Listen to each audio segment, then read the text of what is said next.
Madam మీ పేరు? సూరపనేని స్వరూపరాణి అండి. నేను రిటైర్డ్ కెమిస్ట్రీ లెక్చరర్ మాంట్సోరీ కాలేజీలో. ఇప్పుడు అంటే మొట్టమొదటి నుంచి కూడా ప్రజాసేవ చేయటం, పేద పిల్లల్ని చదివించడం ఇవన్నీ కూడా ఉన్నాయి. మాకు వేరే సూరపనేని ట్రస్ట్ కూడా ఉందండి. ఆ ట్రస్ట్ తరపున కూడా సూరపనేని పిల్లలకి, వాళ్ళ సూరపనేని ఆడబడుచు పిల్లలకి వాళ్ళు ఇక్కడ రిప్రజెంటేషన్ అంటే కమ్మవారి సేవా సమాఖ్య ఆంధ్రప్రదేశ్. ఏంటి ఈరోజు ప్రెస్ మీట్ పెట్టడానికి గల కారణం ఏంటి? కారణం ఏమిటంటే కమ్మవారిని బాగా అవమానించడం, ఎక్కడ పడితే అక్కడ కమ్మవారు పైకి రాకూడదు అనేటువంటి మోటివ్తో ఈ జగన్ వైకాపా పార్టీ వాళ్ళు, మాజీ ముఖ్యమంత్రి జగన్మోహన్ రెడ్డి ఆ విధమైనటువంటి దీంతో ఉండటము, మొన్న ఈ మధ్య పరామర్శల పేరుతో ఆయన రాజకీయ సమావేశాలను ఏర్పరిచి, ఆయన ఉద్దేశం అసలు పరామర్శ కాదు, పరామర్శ వచ్చినట్టు నటించి అక్కడ అందరినీ కూడా అవమానించడం, ప్లకార్డును ప్రదర్శించి అవి అసలు ఏ భాషలో ఉన్నాయో మీరందరూ చూసే ఉంటారు. ఆ ప్లకార్డులన్నీ కూడా అవన్నీ ఎంత జుగుప్సాకరమైనటువంటి భాషతో పెట్టారో, ఎంత తీవ్రమైనటువంటి పదజాలాన్ని ఉపయోగించారో మనందరికీ కూడా తెలుసు. ముఖ్యంగా కమ్మవారి మీద విపరీతమైనటువంటి వ్యతిరేకతని ప్రదర్శిస్తున్నారు.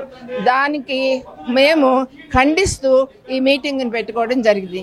వివిధ వర్గాలకి చెందినటువంటి కమ్మ వర్గాలు చాలా ఉన్నాయి. ఆ కమ్మ వర్గ ప్రతినిధులందరూ కూడా ఈరోజు రావటం జరిగింది. మా కమ్మవారిని విమర్శించినా అవమానించినా ఊరుకో, మేము దాన్ని డిమాండ్ చేస్తున్నాం.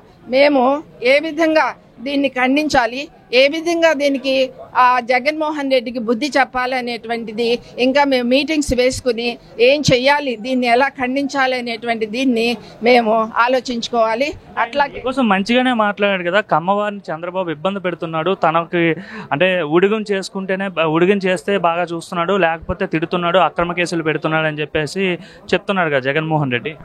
అది ఆయన చేసిన పని. ఆయన కమ్మవారిని ఉపయోగించుకుని అట్లాగే కమ్మవారిని వేధిస్తూ కమ్మవారిని పైకి రాకుండా జైళ్లలో పెట్టడం చేసినటువంటి ఆయన పని, చంద్రబాబు నాయుడు గారి పని కాదు. కమ్మవారు అనేది ఆయన ఎప్పుడూ ప్రత్యేకంగా చూడలేదు. అన్ని కులాల వారిని కూడా ఆయన ప్రత్యేకంగానే చూశారు, ప్రత్యేకంగానే గౌరవించడం జరిగింది. ఇంకా ఇదైతే కనుక కమ్మవారి కంటే కూడా వేరే ఎస్సీ ఎస్టీ వాళ్ళ దళిత వర్గాలని, ఇటువంటి వాళ్ళందరినీ, బీసీ వాళ్ళని ఇంకా బాగా మర్యాదగా వాళ్ళకి ఆ పోస్టులు ఈ పోస్టులు చక్కగా చదివించుకుంటూ అవన్నీ కూడా చేయడం జరిగింది. కానీ ఆయన అన్నట్టుగా చంద్రబాబు నాయుడు ఆ విధంగా ఎప్పుడూ చూడలేదు. అమ్మవారిని ప్రత్యేకంగా చూడటం అనేది లేదు. జగన్ గారు ఈరోజు ఆ విధంగా మాట్లాడడం గల కారణం ఎందుకు మాట్లాడారు అనుకుంటున్నారు? ఎందుకు మాట్లాడారు అంటే కనుక నేనే బాగా చూస్తున్నాను, అదొక అబద్ధం. విపరీతమైన అబద్ధాలు చెప్తారు కదా, అదొక అబద్ధం. అది 100 చోట్ల 100 రకాలుగా మాట్లాడారు అనుకోండి, అది ప్రజలందరూ నిజమే కాంసు, మనకి తెలీదు, మనకి ఏం జరుగుతుందో తెలీదు. చంద్రబాబు నాయుడు కమ్మవారిని చూస్తున్నారు, కమ్మవారిని ఇది చెప్పటం అనేది అదొక విపరీతమైనటువంటి అబద్ధం అండి.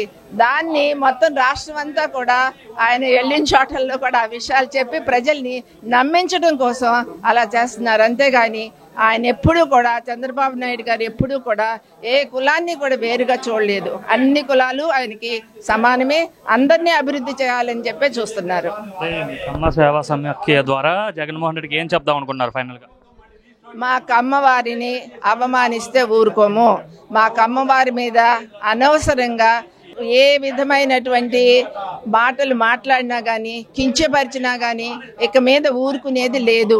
కాబట్టి అలాంటి మాటలు మాట్లాడటం మానుకోండి, మీ భవిష్యత్తుకే మంచిది అని చెప్దాం అనుకుంటున్నాను.